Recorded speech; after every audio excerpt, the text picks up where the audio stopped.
It's the most expensive flat we've seen at just under £250,000. It's 20,000 over budget. But if Sarah and Stuart want to stretch their resources and buy it, I'm pretty sure we can get it for less than that. Entertaining kitchen, 3 rooms living room, got 2 double bedrooms. Got stunned silence from that half of the room. It's a good size flat, actually. It's lovely. Interestingly, the current person who lives here bought this on his own, now in a relationship, and he's moving to Turnpike Lane to get more space.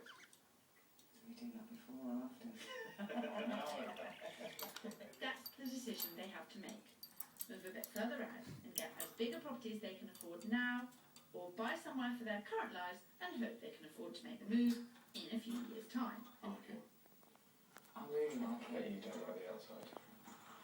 I really like the front room. I love the kitchen. It's a location I want, but I still have a problem paying £250,000